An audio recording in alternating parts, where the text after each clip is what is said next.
Arrêtez-vous un instant et regardez attentivement les plants de tomates qui occupent votre jardin. Vous les choyez comme des nouveau-nés, vous les arrosez chaque jour, vous les attachez à des tuteurs, vous vous battez contre les chenilles, le mildiou et les maladies fongiques. Et après 4 mois de travail acharné, que se passe-t-il réellement? Ils meurent. Vous vous retrouvez avec quelques paniers de fruits et une pile de vignes desséchées qui ne servent plus à rien. Et au printemps prochain, vous devrez retourner au magasin pour payer le privilège de tout recommencer à zéro. Soyons honnêtes, ce n'est pas un système de production alimentaire. C'est un modèle d'abonnement déguisé en jardinage.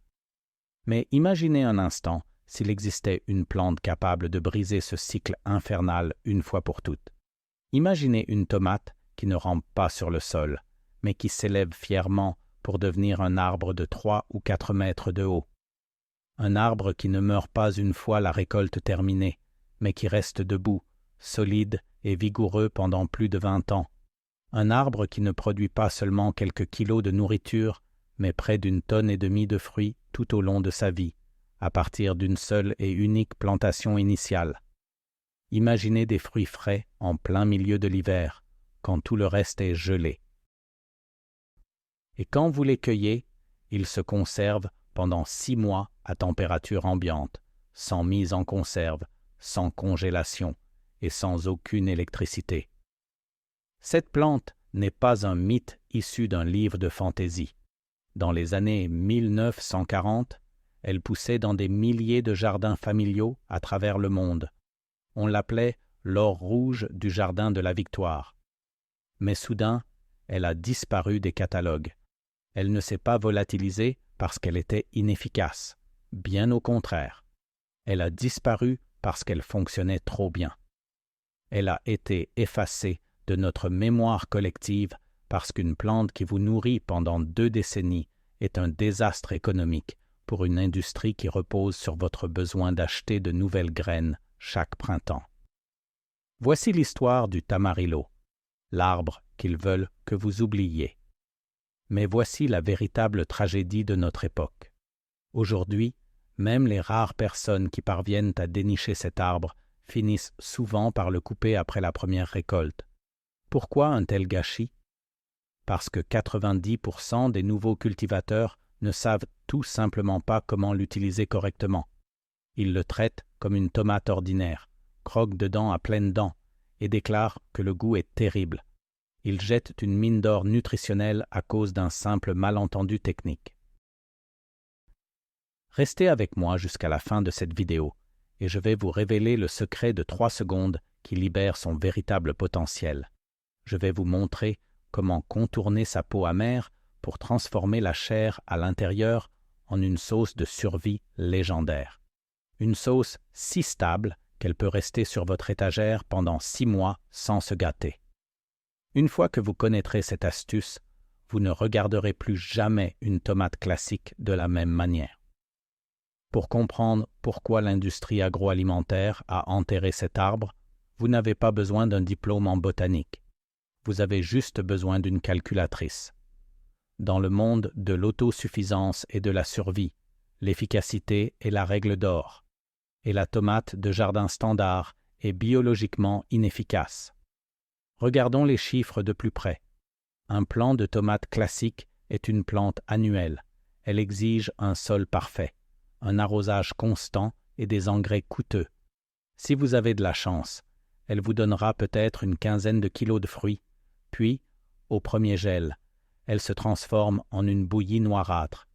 Pour avoir de la nourriture l'année suivante, vous devez racheter des graines, racheter de l'engrais et relancer le chronomètre du travail manuel. Vous êtes le serviteur, la plante est le maître. Le tamarillo, ou tomate en arbre, est une plante vivace. Ce n'est pas une vigne fragile, c'est un arbre semi-ligneux qui croît à une vitesse fulgurante, atteignant souvent 3 mètres en seulement 18 mois. Une fois établi, il produit jusqu'à 70 kilos de fruits par an. Et voici le point crucial. Il fait cela pendant 20 ans. Faites le calcul. Un plant de tomates standard donne 15 kilos de nourriture puis meurt. Un arbre tamarillo donne environ 1400 kg de nourriture sur sa durée de vie. C'est un rendement 100 fois supérieur pour une fraction du travail. Quand vous plantez une tomate standard, vous plantez un goûter pour l'été. Quand vous plantez un tamarillo, vous bâtissez un actif. Vous plantez un héritage qui nourrira vos enfants. Mais la supériorité de cet arbre ne s'arrête pas au poids de la récolte. C'est une question de calendrier. Les tomates classiques vous inondent de fruits en août, au moment où tout le reste mûrit aussi dans le jardin, pour vous laisser mourir de faim en janvier. Le tamarillo est différent. Dans les climats doux, il sait attendre. Il fait mûrir ses fruits tard dans l'année, fournissant de l'or rouge riche en vitamine C pendant les mois d'hiver, lorsque le reste de votre potager est mort et brun. Alors, si cet arbre est la culture de survie ultime, pourquoi est-il devenu presque impossible à trouver dans une jardinerie moderne? Parce qu'aux yeux du système alimentaire industriel, le tamarillo a commis un crime impardonnable. Il a rendu le cultivateur trop indépendant. Mais d'où vient cet arbre mystérieux, et pourquoi a-t-il été effacé? Le tamarillo est originaire des montagnes des Andes, en Amérique du Sud. C'était la culture perdue des Incas, une plante sélectionnée par des agriculteurs anciens pour prospérer dans des sols pauvres et à haute altitude. Mais son histoire moderne est encore plus fascinante. Dans les années 1920 et 1930, le tamarillo n'était pas un étranger, c'était une véritable star. Les bureaux de vulgarisation agricole le promouvaient activement. Pendant la Seconde Guerre mondiale, lorsque la nourriture était rationnée, le mouvement des Jardins de la Victoire l'a adopté avec enthousiasme. Pourquoi? Parce que c'était une machine à calories qui ne demandait presque aucun apport extérieur. C'était la culture parfaite pour l'ère de la Grande Dépression. Un seul arbre pouvait nourrir une famille entière et la moitié du voisinage. Mais après la guerre, tout a basculé. Les années 1950 ont apporté l'ère de l'agriculture industrielle et de la pelouse de banlieue parfaite. L'objectif n'était plus l'autosuffisance. L'objectif était le consumérisme. Les entreprises chimiques avaient besoin de vendre des engrais.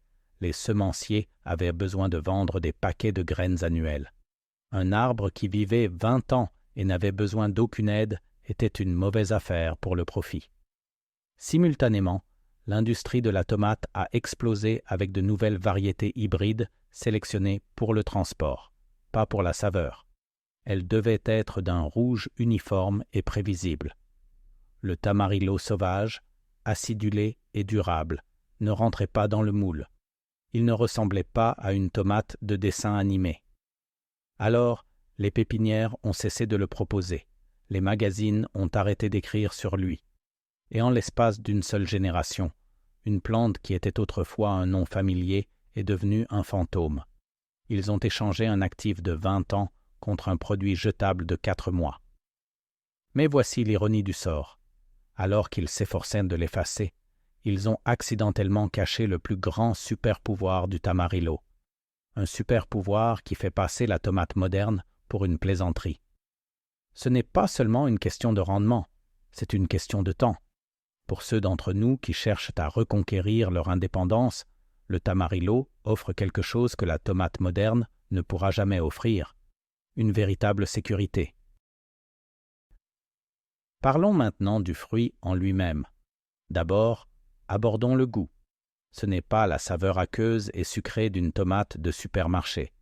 C'est complexe, c'est acidulé, savoureux et riche en umami. Certains disent que c'est le goût d'une tomate qui aurait croisé un fruit de la passion et un citron vert. C'est une saveur pour les adultes, pas pour les enfants habitués au sucre. Mais son véritable pouvoir réside dans son armure. Une tomate ordinaire a une peau fine comme du papier. Elle s'abîme au moindre choc. Si vous la laissez sur le comptoir pendant 1 semaine, elle pourrit, elle attire les mouches des fruits, elle se transforme en moisissure. Le tamarillo, lui, est construit comme un tank. Il possède une peau épaisse et amère qui agit comme un scellé sous vide naturel. Les insectes la détestent. Les bactéries ne peuvent pas la pénétrer. Cela signifie que vous pouvez récolter un panier de tamarillos en décembre, les placer dans une boîte en carton dans une pièce fraîche et manger encore de la salsa fraîche en avril. Réfléchissez-y bien. 6 mois de durée de conservation, sans mise en conserve, sans congélation, sans déshydratation. Juste des fruits vivants et crus posés sur une étagère, qui vous attendent en cas de rupture de la chaîne d'approvisionnement ou simplement pendant un long hiver. Ce n'est pas seulement pratique, c'est une bouée de sauvetage. Mais comme je vous l'ai dit au début, cette peau épaisse est une lame à double tranchant. Si vous ne connaissez pas l'astuce pour l'enlever, vous détesterez ce fruit. Alors, comment débloquer l'or rouge à l'intérieur de la forteresse? Voici le secret de 3 secondes qui transforme ce fruit d'amer en brillant. C'est une technique que les chefs appellent le blanchiment, mais je préfère l'appeler le déverrouillage. Faites bouillir une casserole d'eau. Incisez une petite croix au bas de chaque tamarillo. Plongez-les dans l'eau bouillante pendant exactement 3 minutes. Sortez-les et jetez-les immédiatement dans de l'eau glacée. Maintenant, regardez la magie opérer. La peau amère et coriace glissera entre vos mains comme une veste de soie. Ce qu'il vous reste, c'est une sphère de chair pure et vibrante. Aucune amertume, juste une perfection acidulée et savoureuse. Écrasez cette chair avec un peu de sel, du piment et de l'oignon, et vous aurez une sauce de survie qui ridiculise n'importe quelle salsa achetée en magasin. Ou coupez-la simplement en tranches sur du pain grillé. Maintenant, êtes-vous prêt à planter votre héritage? Le tamarillo est un arbre subtropical, adapté aux zones de rusticité 9 à 11. Si vous vivez dans un climat chaud, plantez-le en pleine terre et il deviendra un arbre majestueux. Mais si vous vivez dans le nord, ne désespérez pas. Cet arbre prospère magnifiquement dans un grand pot.